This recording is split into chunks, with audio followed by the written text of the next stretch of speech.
Realistic training.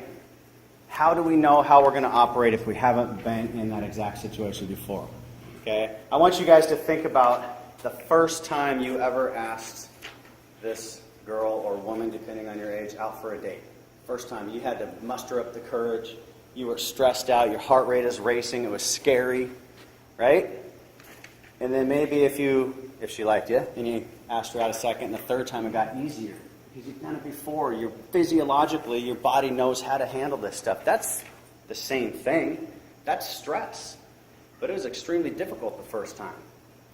Okay, we need to operate in a training environment that's going to mimic the real environment as much as we can. Now, we can't get acquired structures all the time and light them on fire. We can't put people in buildings and drop the ceiling on firefighters and injure them. I understand there's some restrictions. But that doesn't mean that we don't stop trying and getting creative. All right, so that linear approach, that's the problem, is we call it the norm, right? This is what we normally do. We have to check the boxes. It's that checkbox training. Okay, and this is what we do all the time when we forget about some of the extra added value stuff.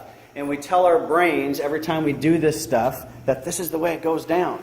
I'm always successful at getting the ladder around to the Charlie side. There's never any obstacles in my way. I always throw that thing perfectly the first time. I always get to the victim. We always do a great transfill. Whatever it is, we always have success because that's how we train in that very linear approach.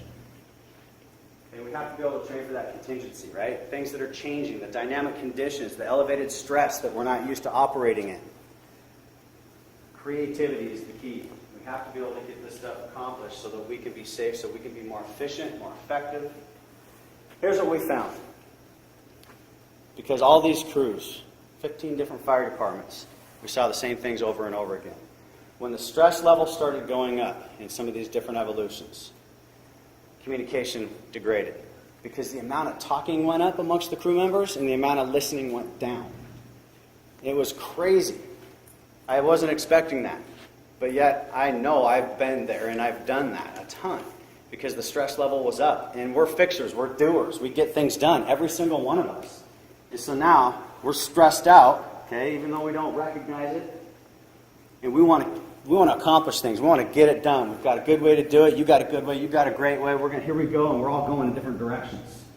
Okay, maybe not physically, but we're not operating as a well-oiled machine. Right? So that was a big problem. Risk management, okay, critical decisions that needed to be made weren't being made, or they weren't the right decisions under these stressful, dynamic, changing conditions. Okay, the leadership, the fireground leadership, the emergency scene leadership, of the officers in charge of those crews was failing, largely.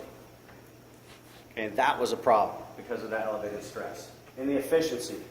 Remember, we have that short window of time before Firefighter Johnson's going to run out of air, and that's probably when he is going to die, right?